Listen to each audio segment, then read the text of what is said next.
and welcome to Wrestler Spotlight. I am the Maritime Warrior, joined for the second year in a row by Mark the Mark, the unofficial Maritime Wrestling Podcast zone. Ooh. What's up? Nothing much. You're our resident AEW guy. You've enjoyed AEW. Like, when AEW started, one of the things you told me is, like, I'm getting into this because, like, your words were literally, I wasn't alive when the WWF started. I wasn't alive when WCW started. I'm alive for this. I'm going to start it from the beginning. And you followed through. Like, you've kept us posted on your PVR, how you're on episode so-and-so. So, if you haven't listened, last year around the same time, me and Mark jumped here on the channel and talked about year one of AEW. Mm-hmm. And I believe we stopped. I don't remember if we talked about Double or Nothing or not. I think we did. But we're just going to skim over Double or Nothing because that's basically our launching point here. So Double or Nothing 2020, now you have to put yourself in the mindset of this is smack dab during the pandemic. The pandemic is in full blown. You know, they have a match, the Stadium Stampede. It's the Elite versus the Inner Circle. Mm-hmm. And Jericho nowadays, I'll be honest with you, I'm not watching AEW. I'm not. It's not interesting me. I'll watch the pay-per-views. Pay-per-views are always cool. The Inner Circle kind of gave Jericho a new life. Now he's just unbearable. The Learning Tree stuff was fucking god-awful. During this time period, the Elite versus the Inner Circle felt like it was something special. Do you remember this match? I do slightly, yes. Man, it was action-packed. And honestly, it was everything that was leading up to it as well, right? Because we saw a lot of... In the first year, it was mostly, there was Jon Moxley against the Inner Circle. What led to that, right? After a while, you could see that they were having storylines with a couple of the guys in the Elite. There was a mishmash here and there, and eventually it led up to this match. And honestly, it was actually people enjoyed this match quite a bit with everything that was going on because it was so different. You saw Hangman show up on a horse, and they didn't. I believe they didn't even know if he was going to show up, and that was his entrance, basically. The thing about AEW in the second year, it's so... How can I put this? AEW is so new. It's like the brand new toy. It's the kid in school that relocated from another school, and he's the popular kid. You know what I mean?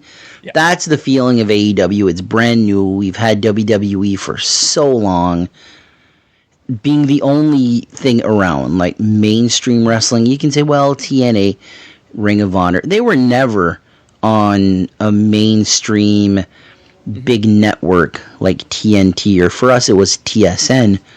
Yeah. But the last time that wrestling had been on TSN for us would have been 2001, 2002, and I remember for us it was Raw and Nitro. Yep. But now they're here, and the Stadium Stampede, I remember just a lot of good things, it's before everybody got tired of seeing the Elite, seeing Chris Jericho. Right. They were still the kind of the... I wouldn't say the new guys on the block, but they were these... I think I spoke about this in the last episode, if I recall correctly, how these guys were amazing talents. And it's like they did not forget the reason why AEW came to life, which was, if I understand, it was a call-out by Dave Meltzer, right? So how ROH was not going to sell over 10,000 tickets. Yeah, they weren't going to do it. And that was a Cody Rhodes thing. Mm-hmm. Where Meltzer said that, and Cody said, I'll take that bet. And it was Cody Rhodes and the Young Bucks, and they did it. And then all of a sudden, I believe Tony Khan was at that show. And but yeah, also on that show, Jon Moxley, he successfully defended the world title versus Mr. Brody Lee. Now, going forward, we're going to see Brody Lee is a big name in AEW, but wouldn't even finish the year before passing away. And we'll get into that later on, but I remember this match. I think the first time I ever complained about AEW was this match, because they had this bloody brawl and it wasn't the main event. I'm an old school guy where the belt is always on last. If the world title is in the mid card, you're gonna get the mid card world champion. And I hated this, but at the same time, Stadium Stampede was probably the better match. Yeah, because it was the blow up of those two factions, and it's been going on for quite a while, right? So it was well known that was going to be it. Yeah, but we did have some little follow ups later on in the next couple of years with the blood and guts matches, but we'll get to that. That was the ultimate blow up, of those two. Yeah. It's unfortunate that Brody Lee's final year of wrestling basically was almost always in front of nobody because of the COVID-19 pandemic. Also that night, Hikaru Shida, she beat Nyla Rose to win the women's title. She would go on to have a pretty damn good reign. I've always been a fan of Hikaru Shida. Yeah. It was Cody Rhodes, but it was just Cody, would beat Lance Archer to become the first TNT champion. Cody right now is the WWE champion as of this recording. We are August 7th, 2025, so you'll know when this is recorded. Only coming out, I believe, in September. Cody right now is the WWE champion. Cody in AEW really felt like it got long in the tooth, with everybody there. But Cody's the first one where fans really started to hate him. And it was just the long entrances on every show. The coming out with the pyro and this and that. And it's all right, well, what are you going to do? And he still doesn't. I've never been a fan of Cody Rhodes. I don't think he's a world champion material. And there was this storyline, we talked about it in the first year of AEW, where he lost a match to Chris Jericho and was never allowed to challenge for the AEW world title again. Right. And he never did. And he was true to his word. That would have changed if he would have stayed with AEW. Guaranteed. He would have found a way to, I hate storylines like that. Absolutely hate it. Because you paint yourself in a corner. Yep. Because if he's clearly was going to be someone that could win the title, but you have to go back against your word. It just didn't set well. So now he's going for the TNT title. He wins the title here. Fans are starting to boo him. Fans are starting to just be annoyed with Cody Rhodes. I hate the obnoxious babyface where he'll cry and be very humble and all that. And it's you're boring. You're fucking boring. Yeah. His wife, Brandy, just didn't do him any favors. She was putting herself in storylines, taking people's hair at one point, and just, it was hard to be in Cody's corner. It would all turn out very well for him because he became WWE champion. So what are some initial thoughts on Cody's run here? Well, honestly, here's the thing. I wasn't not a fan of him. I always thought he was pretty good in the ring. Honestly, he's got the talent. I'm fine with it. I don't think it was a case of the talent. I think it was a case of the entrances, the kissing in the ring, the kissing the ring mat and all that. It was just all right, you're a baby face. You're humble. You're this and that. Fuck off already. Yeah, he was trying too hard to be a babyface. Too hard, yeah. While Yeah. everybody was so in love with the American Nightmare Cody, the idea of it. Yeah. And I remember a lot of people were saying, like, why doesn't he turn heel if nobody wants to see him as a babyface, right? Yep. They were booing him as a babyface, but he wouldn't do anything about it, right? But you think about it, like I think you watched, because at this time anyway, WWE Unreal. I have not, but it's on my to-do list. Okay. But you can see how Cody says he's just being himself, right? Yeah. And that's kind of his character, I guess, his gimmick, just being him, and he's just being a good guy, right? Yeah. It's rough, because I do feel like being yourself can sometimes be quite lame, right? Yeah. Even if I was myself, I might be a little bit spicier than Cody there, but, you know. Just a smidge, yeah. Select words and whatever, but yeah, you know, I think that's what just got to people, and the fact that he would have, you know, like, place him in a different situation where he would have turned heel, he would have gone into a gauntlet match, let's say, to redeem the fact that he couldn't challenge for a world title anymore, and then he beat that gauntlet match, and then he went into the next pay-per-view as a heel, won the title as a heel. It would have been a whole different story. He might still be there to this day. Who knows, right? Absolutely. Yeah. So, basically, at the end of Double or Nothing, the champions are Jon Moxley, world champion. Hikaru Shida is the women's champion. Brand new TNT champion is Cody. The tag team champions were not defended on this card, but it was Adam Page and Kenny Omega, and that leads into their rivalry later on down the line. Mm-hmm. One of the characters that we got to touch on, stealing your words now, Orange Cassidy became massively popular for his just laid back whatever. This was 2020, and he was like massively over. Would have a reign with the international title. I believe it was the All-Atlantic title at first. It was, yes. Yeah. Nowadays, I don't hear much about him. A comedy character like that will work until it doesn't. There is a shelf life to characters like that. But initial thought on seeing Orange Cassidy, because I remember being a huge fan of this guy. Yeah, well, it was so different, eh? Because usually you see these comedy acts being, you know, not very talented. But this guy, like, he was probably, he might be in his 40s now? I'm not sure. I don't know. He's a bit older than we think he is. And honestly, really? I'm so surprised. Yeah. Because, like, he went from, like, what I enjoyed quite a bit, like, looking at the product at this time, is that Orange Cassidy was the guy that would say one word. One word only, that's it.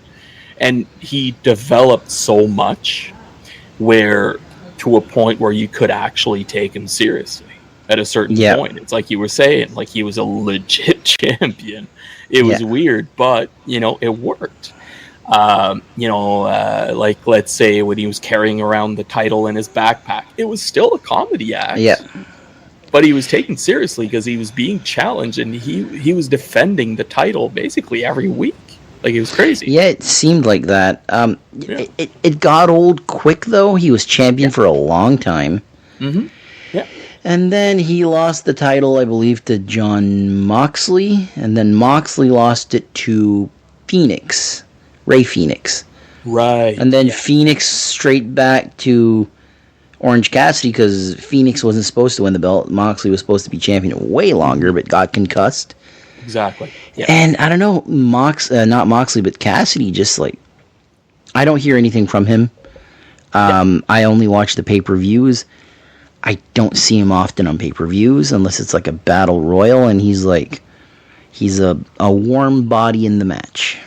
Yeah, well, he was a part of a couple of different, I guess we could say stables, I suppose. Yeah, he was part of Best Friends. The conglomeration. I don't even know if that's still going. Like it was a conglomeration of talent.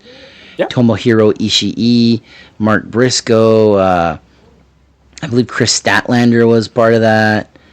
Ish, and a little Willow bit. Knight. It was the other way around because Chris Statlander was a heel, I think, at that time because she was with Best Friends. Oh my God, no, Stokely Hathaway. Okay. And then Willow Nightingale was with the conglomeration ish. Like she'd be in the background, she'd take part in matches with them and all that.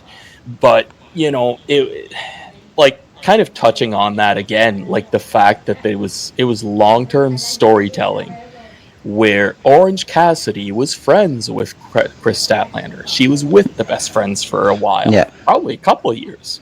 Yep. And then she turns on them.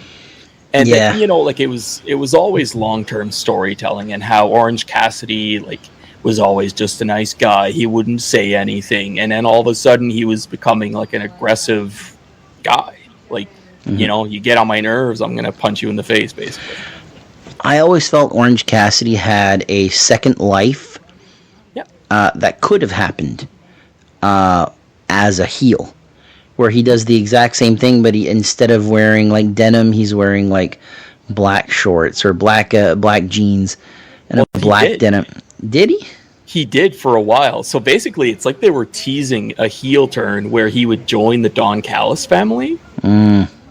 But Trent turned on him. And he turned on Orange, and Trent ended up with the Don Callis family. And now Trent, there's Rocky Romero, so there's Roppongi Vice. Yeah. Yeah. I'm curious if he would have turned heel if he would have went from Orange Cassidy to Black Cassidy. Because he wears all black now. Pirate name or something. Black Cassidy, yeah. He would have been a pirate. There you go. Someone else that was like gaining momentum here, and this is I'm calling this guy the Jeff Hardy of this generation, and that's Darby Allin, where the kid's fearless, absolutely fearless. We're gonna get into him a little later on. Eventually he wins the TNT title. I believe to this very day he's still the longest reigning TNT champion at 186 days. I don't think that's been surpassed. But Darby Allin, there was this daredevil. It's almost like the Jackass fans, like the Wild Boys fans, like the people that grew up with these TV shows were like, "That's our guy." Yeah, exactly. He's just the guy, right? Yeah. Yeah. We would eventually get Mr. Brody Lee winning the TNT title from Cody. Cody was presented a red strap belt with nickel plating, or silver plating as some people would say. This was the unfinished belt. And Brody Lee would put that belt in a bag and smack Cody over the head with it, and it would break into pieces. And the TNT belt would then become like gold plated. Like a new belt was made for Mr. Brody Lee. Brody Lee was champion for, I believe, 55 days. Not a very long reign. But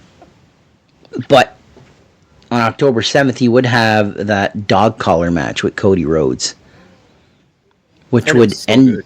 It was a fantastic match. Yeah. This would end up being Brody Lee's final match. Like, nobody knew what was about to happen. And December 26, 2020, Brody Lee passes away at 41 years old. In Jacksonville. In Jacksonville.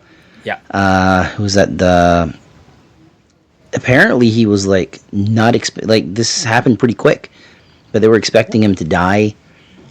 It was a lung problem, I believe it was. What are your initial memories of Brody Lee's passing?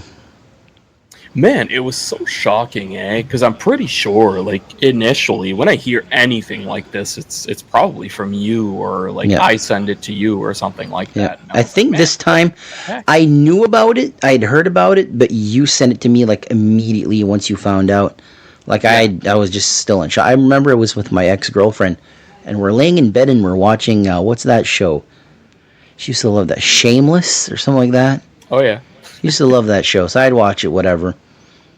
And I'm looking on Facebook, and all of a sudden I see that Tony Khan posted that Brody Lee had passed away.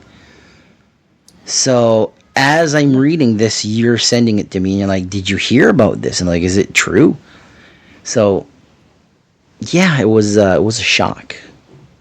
Yeah, and like, what happens with that, what kind of really annoys me about it is we never saw the full potential of Brody Lee in AEW for the simple fact that he passed away. And it wasn't expected. Nobody knew that he was sick, I don't think. They kept it very quiet. They kept it very quiet. Because there was usually, like, with everything, there are leaks somewhere. Yeah, and there just wasn't. Like, it just, boom, the day after Christmas, Brody Lee's dead. And, again, it comes back to COVID-19. A lot of things were, like, happened, but there's, like, we're waiting for something. We're waiting to pull the trigger. And, you know, Brody Lee was the exalted one. You know, going by Mr. Brody Lee, the comedy gold that he would do on Being the Elite. Or I think that was the name of the show. It was, yes. Yeah. So, all these things, like him being, I don't even remember the name of the stable now. It's the Dark, what was the name of the Dark Order. The Dark Order. I want to say the Dark Circle, but dude, wait a second. Thing. They used to do the Claw. The Claw. Killer Carl Croup, the OG. The OG Dark Order, right? You know, he challenges Moxley for the world title. He then, after that, wins the TNT title from Cody Rhodes. Probably has one of the best matches he's ever had with Cody Rhodes. Months later, like 2 months later, passes away. Yeah. It's bizarre. It's sad. And if it wasn't for COVID-19, maybe we get something different. Maybe he's rocketed to the moon immediately. Maybe it's much the same. I think eventually he would have. Absolutely. I think the Dark Order was, no pun intended here, I don't mean to disrespect, but the Dark Order was dead in the waters. The second Brody Lee passed away, it was done. It was brought out as a memorial for Brody Lee. It was brought out to, like, honor Brody Lee, but any hope that this group was going to be anything relevant died with Brody Lee. Exactly. Yeah, he was the glue that stuck them together even when he wasn't there. Yeah, like you would see the little vignettes and he would show up and say like, "Oh, the Dark Order is going to be whatever," right? Doesn't really matter, but he was really the glue that stuck it together, and he was the only star. Like, I remember when the Dark Order started, they were mocked. I thought it was pretty cool. It was Evil Uno and Stu Grayson, and Evil Uno's got his minions, and they make a human chair for him. Yeah, and then Evil Uno just basically became the talking head, like the minion of Brody Lee. And you know, I always thought that the original Dark Order was really cool, but what I think and what the rest of the fans think is two completely different things. And it just never got over. Just never got over until they brought in a big star for the group. And I don't know if there's still any version of the Dark Order. I know Stu Grayson was gone. Johnny Hungy, I know but those are all like comedy characters. Yeah, I think it's also part of the problem where, you know, let's face it, they are comedy acts, and like Silver and Reynolds, even Stu Grayson, like, can't really put anything on their shoulders and expect them like Evil Uno too. You can't do that with Evil Uno either. No, they're indie guys, right? That's what they cater to, and unfortunately, it's just how it works. Eventually, they would have one way or another been pushed out, right? Yeah. And yeah, like it's just that Brody Lee was the guy. They were his entourage. They would do his dirty work. He would get pissed when they didn't. Like, throw the paper. Exactly. Paper cuts. Yeah, paper cuts. A little bit before this, FTR wins the tag team titles. The running gag had been "fuck the Revival" by Cody Rhodes on being the elite, and he'd do that everywhere. FTR literally means "fuck the Revival." Like, that's the reason they chose that. It's been said that they're the best tag team of this generation. Agree or disagree? Ooh, that's so tough. It's $1 million question, huh? It is. I don't like giving answers on those types of things. Personally, talent-wise, the fact that they can cut a promo, the fact that they do pretty much outperform anybody, they arguably are. Like, man, Dax has one of the best brainbusters in the business. Yeah. Like, just, I don't know, man. They're workhorses. Like, you saw them pretty patched up there a couple of times, and they were still going at it.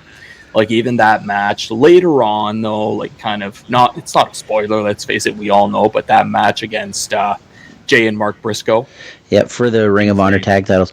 That's something that I was going to mention, because around this point in time, Tully Blanchard is their manager. Tully Blanchard and Arn Anderson, the Brainbusters, arguably one of the greatest tag teams ever. We got a tag team here in the Maritimes called Crude Oil. And Crude Oil reminds me so much of Arn and Tully. And the other tag team that reminds me of Arn and Tully is The Revival, or FDR. Yeah.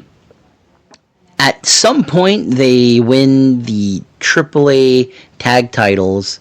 Right. They win the IWGP tag titles, and they win the Ring of Honor World tag titles. To me, around that point, I don't have the exact numbers when it was, when they won all three of those belts, I feel like they were the top tag team in the world. I don't think anybody could touch them, and I think they had a chip on their shoulder. I think they had something to prove. Yeah, absolutely. And the thing is, like, at this very time in AEW, you're looking at the years right now of 2020 to 2021. They started in, like, May 2020, right? So they were coming out of WWE, and I feel like AEW at this point was a grounds that would enable talent like FTR to really push the envelope, do what they want to do, really move the needle, basically. Like, what is wrestling? Yep. What are you? How good are you? This is where you prove it, right? Yeah. Like, this run with the AEW tag team titles would be short-lived. I believe they were only champion for like 60-something days, which was like 2 months, before dropping the titles to the Young Bucks. We'll get to that. Yeah. Before we get to that, the FTW title is given to Brian Cage by Taz. It's around this time, me and Mark have known each other for more years than I can probably count. Yeah. And I guarantee you, Mark could chew your ear off and tell you how much I complained about this. Another title introduced. Right. And to my chagrin, it's not the last time that we would have another useless title introduced. The FTW title's history, it goes back to ECW. So what did you think of this? Yeah, well, honestly, it's one of those where I kind of felt like it was, how it tends to certain people to have something to reach out to as, I'm looking for a word there, like something in the past that you see again. You're like, oh man, that's cool. Nostalgia. Nostalgia. Like there has to be some nostalgia. We've seen WWE, like, probably, honestly, it was probably at their worst when they were bringing in like older guys.